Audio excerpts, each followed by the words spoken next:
What is up, everybody? It is another glorious day here in Hawaii. I want to talk today about choosing a co-founder, and not just a co-founder who's technical, who can code.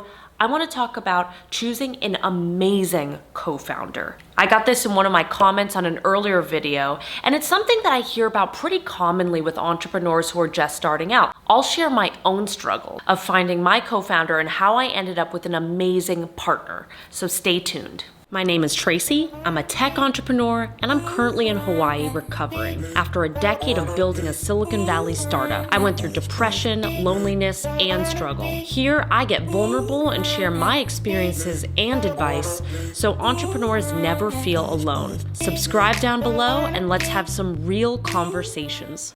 First off, one of the top reasons that startups fail is because of co-founder breakups. You don't want your startup to fail because you picked the wrong person.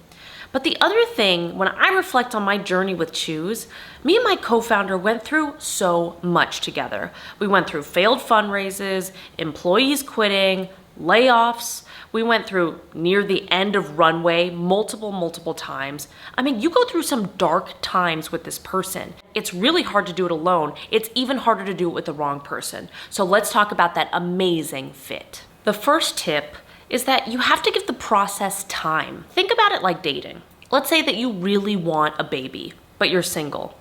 You're not gonna wait to start dating. You need to start that process immediately.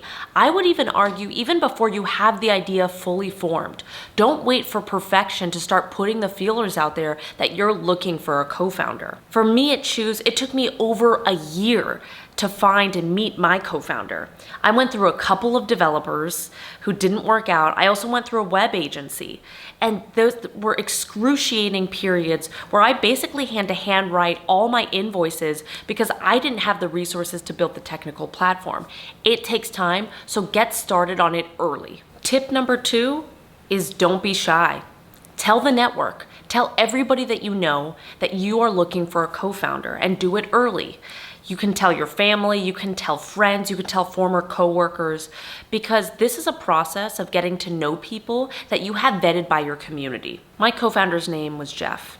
I was introduced to Jeff through a friend of mine who went to USC with me. Jeff was pre-vetted by my friend because they had worked together previously at a startup. And I met Jeff just as he was planning to leave his startup and start his own thing, which he didn't end up doing because he ended up joining me to start Choose. But that's also a lesson in timing. You have to give it that time because you don't know when your future co-founder is gonna be thinking, percolating, and then finally settle on the idea of, oh wait, I need to work with you because I'm stoked about it. Side note here. Don't be shy about sharing your idea. I get a lot of founders that say that they're nervous that somebody's gonna steal their idea. Ideas are dime a dozen. I could talk more about it. Comment below if you want me to. But don't worry about sharing your idea. Just get it out there so you can find your dream co-founder. Third tip is to run a trial. You don't marry someone after the first date, right? Don't rush this process. I know you're probably super eager to get that website up and running to build that service, but if you rush it, you'll regret it, I promise you. When Jeff and I met, we were at a friend's house party, and I told him about this website I was building. I told him about the agency I was working with who was dragging it out, and what he did to prove it to me that they were dragging it out is that he sat down and in 4 hours, he coded up the first version of the website. I was wowed by him. But what really sealed the deal was not that initial meeting. It was the 4 months of us actually working together where I hired him as a contractor. That's where I got to see how he worked with other people in the business, how patient he was with me when I had technical questions for him, and how he worked with customers. I got to see the style that we worked in, and that all sealed the deal, to which it was a no-brainer. It takes some money to hire him on as a contractor instead of immediately inviting him as a co-founder, but I think it is well worth the cost to make sure that you run a trial period. Side note here is to know what you actually want in a co-founder. I personally would go back and probably lay out my top 3 to 5 values. Think about 3 adjectives even, just make it super simple. I wanted someone who was playful, high EQ, and valued speed over perfection. And that's actually what I got with my co-founder.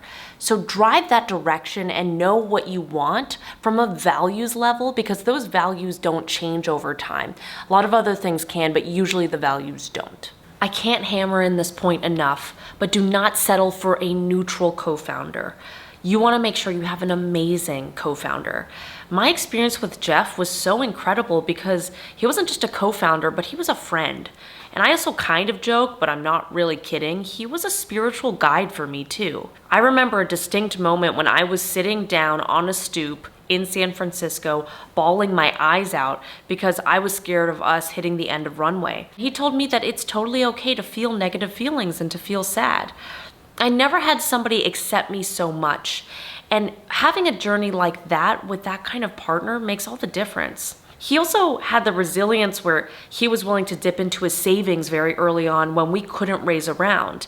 His family took me into their house in Sunnyvale when we went through the 500 Startups program. This was someone who made the journey incredible. So think carefully about your decision about your co-founder. It may take a little bit more time, but it will be well worth the journey because you're at the beginning of a journey that could be 5 to 10 years. So don't rush it by a few months and shortcut yourself. If you found this content useful, give me a thumbs up and leave me a comment below. I am stoked that you're here at the channel, and I'll see you soon.